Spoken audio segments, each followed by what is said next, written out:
Sebagai bencana, ya kita harus mampu melakukan mitigasi. Nah, mitigasi inilah yang menurut saya seharusnya dilakukan oleh pemerintah secara komprehensif, melibatkan seluruh pemangku kepentingan, kementerian dan lembaga untuk bisa memetakan ya apa melakukan apa, siapa melakukan apa, dan kemudian secara transparan bisa menjelaskan kepada publik ya dengan manajemen komunikasi dan informasi yang benar, tepat, terpercaya, dan dapat dipertanggungjawabkan. Itu yang pertama.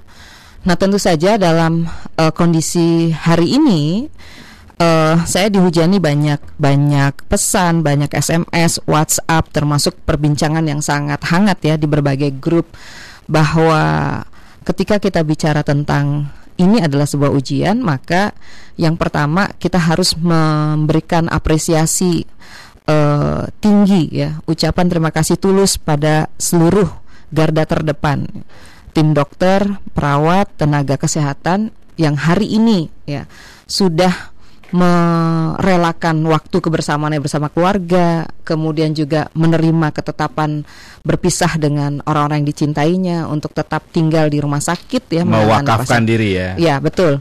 Tentu ini harus menjadi keprihatinan dan perhatian kita bersama. Oleh karena itu, hal yang pertama yang ingin saya sampaikan adalah transparansi dari pemerintah, kemampuan pemerintah untuk memberikan perlindungan pada para tenaga kesehatan, dokter, perawat yang hari ini ada di garda terdepan ya.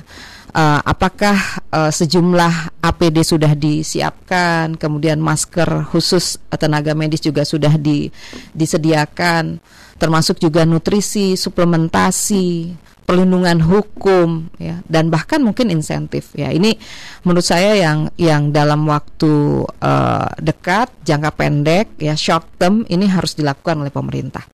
Itu yang pertama. Kemudian yang kedua, kalau kita bicara tentang ujian atau bencana, maka mitigasi yang juga harus dilakukan. Kalau ada 369 positif, berarti 250 juta lebih atau something begitu, itu adalah masyarakat Indonesia yang harus dilindungi. Nah, bagaimana strategi proteksi perlindungan yang dilakukan oleh pemerintah? Ini yang harus kita pikirkan bersama ya. Kenapa? Karena jangan sampai kemudian ketika kita bicara perlindungan, maka kita bicaranya parsial. Padahal rakyat Indonesia ini tersebar dari Aceh sampai Papua ya. Kalau Pak Presiden sering mengatakan dari Miangas sampai Pulau Rote begitu ya, yang kemudian indeks literasinya amat sangat beragam. Mas Margi, kalau kita mungkin ya yang tinggal di perkotaan, akses informasi ini cepat ya.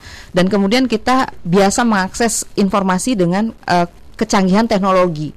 Tapi bagaimana dengan masyarakat kita yang hari ini masuk kepesertaannya di BPJS sebagai PBPU, pekerja bukan penerima upah, yang keliling menjadi pedagang sayur, buruh bangunan, kemudian yang baru pulang dari negara bekerja dan sebagainya. Nah, inilah menurut saya yang harus kita pikirkan bersama, strategi perlindungan apa yang harus dilakukan oleh pemerintah. Nah, oleh karena itu, ketika kita bicara tentang judulnya ini sangat filosofis nih, saya apresiasi pada MNC Trijaya yang memberikan judul ujian kebersamaan kita. Saya membagi ujian kebersamaan kita ini sebagai frase yang bisa kita bedah masing-masing ya.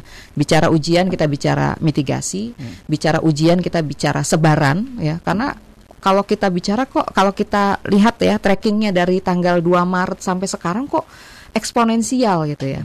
Kejadiannya itu ya, dari 2 kemudian 6, 9, kok tiba-tiba sekarang 369 kan, seperti itu.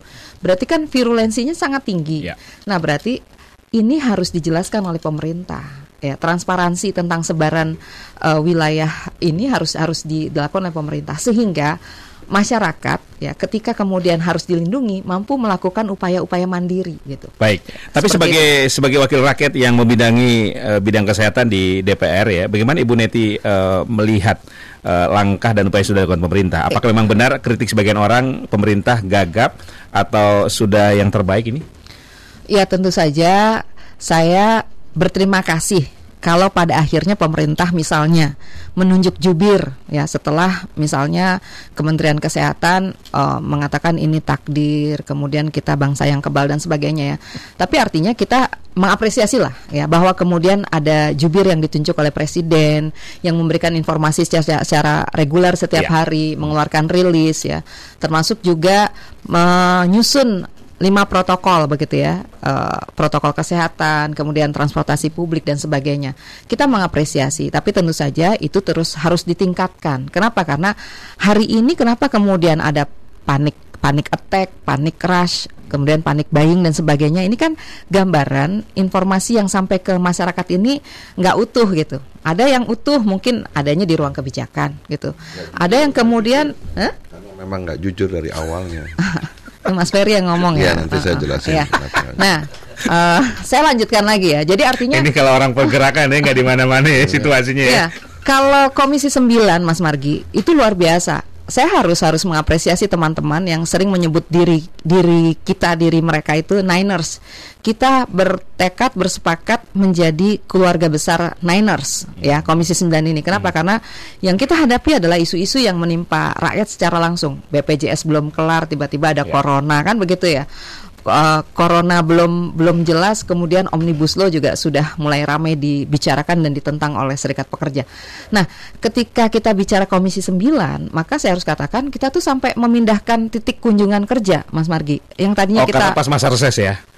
Sebelumnya ketika kita ramai digeruduk oleh masyarakat dan pemerintah Kabupaten Natuna ya, mereka ramai-ramai beraudiensi ke Komisi 9, kita langsung memindahkan. Kalau begitu kita harus kunjungi Natuna. Itu kita lakukan ya. Saya termasuk yang ikut ke Natuna ya. Meskipun teman-teman bilang jangan, kalau ada wabah, ada bencana nggak boleh didatangi. Kita menahan diri untuk tidak masuk. Saya katakan loh, saya wakil rakyat. Saya harus memastikan bahwa yang dilakukan oleh pemerintah itu benar begitu ya. Nah, saya datang ke Natuna. Kita lakukan video conference. Kita tanya bagaimana penanganan dan sebagainya. Itu satu bukti bahwa Komisi 9 itu selalu berusaha ya untuk bisa menjalankan fungsi pengawasannya. Itu Natuna ya. Berikutnya, sebelum reses kemarin, kan reses itu mulai tanggal 28 Februari ya. Sampai kemudian harusnya ini baru selesai 22 Maret ya. Sebelum reses itu kita rapat lagi dengan Kemenkes ya. Kita tanya gimana kesiapannya. Ada 132 rumah sakit rujukan seperti itu. Kemudian SDM-nya terlatih Ibu dan Bapak, karena sebelumnya kita juga punya pengalaman menangani MERS, SARS dan sebagainya seperti itu. Nah, sehingga itulah yang kemudian kita bawa pulang ke dapil masing-masing untuk melakukan fungsi pengawasan. Kita ngecek langsung ke RSUD di dapil masing-masing dan sebagainya. Nah, tiba-tiba ketika kemudian reses belum selesai, ini angkanya sudah melonjak tinggi kan begitu. Bahkan Ibu Neti sempat ke Sulianti Saroso ya, kalau nggak salah. Saya ikut ke Sulianti Saroso. Kemudian juga ke pada saat reses saya langsung datang ke rumah sakit Gunung Jati sebagai rumah sakit rujukan ya. Dan ternyata di sana sudah ada positif ya 1 orang. Kemudian 11 rumah sakit lainnya itu langsung bersepakat untuk memberdayakan diri melakukan penanganan. Nah, hal seperti inilah yang kemudian dilakukan. Kalau menurut Ibu Neti ya, kalau kita bicara tenaga medis, pelayanan kesehatan, kita siap nggak? Ya, kalau menurut saya memang sarana prasarananya harus ditunjang ya oleh pemerintah gitu. Kan kalau sekarang nih kita cari masker aja susah gitu. Termasuk juga ya memang harus dicek kebenarannya. Tapi betul-betul saya tadi pagi berkomunikasi dengan beberapa teman di Cibubur, di Jati Sampurna, di Pondok Gede. Mereka katakan ada tenaga medis yang pakai jas hujan gitu kan. Ini hal yang sangat memprihatinkan begitu. Maksud saya perlu transparansi itu Mas Margi ya. Jadi seberapa banyak APD sudah disiapkan. Dan kemudian kalau SOP-nya setelah masuk ke ruang isolasi harus dilepas, harus diganti gitu kan. Jangan sampai kemudian kita mengorbankan tenaga medis yang hari ini kita harapkan mampu melakukan penanganan dengan benar dan tepat dan kemudian bisa menyembuhkan kembali ya para pasien.